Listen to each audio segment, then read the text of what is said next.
Selamat pagi anak-anak. Pada kesempatan hari ini, Ibu akan menjelaskan mengenai mobilitas sosial. Nah, setiap masyarakat akan mengalami perubahan. Namun, laju perubahannya akan berbeda-beda. Perubahan sosial ini merupakan perwujudan dinamika, peran, dan kedudukan suatu masyarakat yang dikenal sebagai mobilitas sosial.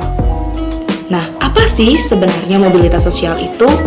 Dan bagaimana pengaruhnya dalam kehidupan sosial budaya? Untuk itu, mari kita dengarkan penjelasan berikut. Mobilitas sosial berasal dari dua kata, yaitu mobilitas dan sosial. Mobilitas berasal dari bahasa Latin, yaitu mobilis, yang artinya mudah dipindahkan ataupun mudah bergerak dari tempat yang satu ke tempat yang lain. Nah, sedangkan sosial yaitu dari kata socius, yang artinya kawan ataupun teman. Atau di pengertian sosial di dalam mobilitas sosial itu sendiri, yaitu individu atau kelompok warga dalam suatu kelompok masyarakat tertentu.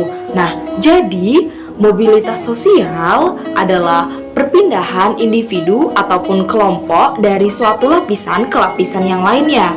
Nah, itu perpindahannya dapat dari tinggi menjadi lebih rendah, ataupun sebaliknya, ataupun hanya berpindah peran tapi tidak berpindah kedudukan, seperti itu.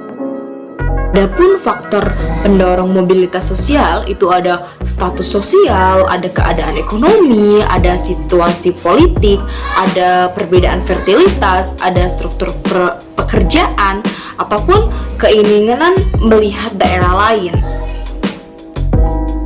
Sedangkan faktor penghambat mobilitas sosial ada kemiskinan, diskriminasi, perbedaan ras dan agama, perbedaan jenis kelamin, dan perbedaan kepentingan. Adapun beberapa contoh dari mobilitas sosial adalah sebagai berikut. Yang pertama, misalnya ada seorang guru, dia naik pangkat, yaitu dia menjadi seorang kepala sekolah. Itu dari contoh tersebut, itu sudah menyatakan bahwa ia mengalami mobilitas sosial secara vertikal.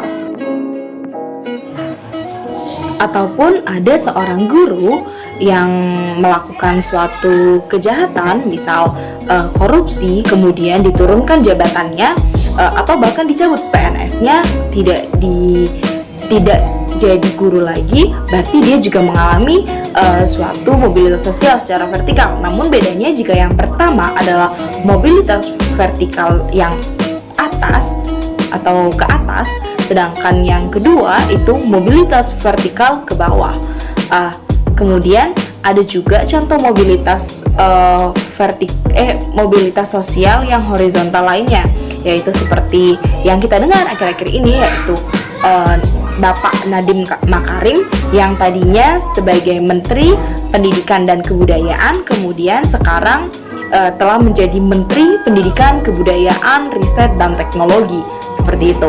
Jadi tetap dia menjadi menteri, namun berpindah peran, yang tadinya hanya Menteri Pendidikan dan Kebudayaan sekarang menjadi Menteri Pendidikan, Kebudayaan, Riset, dan Teknologi, lebih mencakup lebih banyak, seperti itu. Nah, jadi untuk kita sendiri sebenarnya tanpa kita sadari pada tiap hari pada kehidupan kita, biasanya kita tetap mengalami yang namanya mobilitas sosial. Dari misalnya anak-anak sekalian yang pindah kelas, maksudnya naik kelas ataupun tetap tidak naik kelas, seperti itu. Ataupun seorang murid yang kemudian dilantik sebagai ketua, bendahara, ataupun sekretaris, itu juga termasuk pada mobilitas sosial tanpa kita duga. Sekian materi penjelasan mengenai mobilitas sosial. Untuk mengetahui info lebih lanjut tentang mobilitas sosial, bisa dicari melalui Google ataupun buku-buku yang telah tersedia di perpustakaan sekolah. Salam literasi dan salam sehat.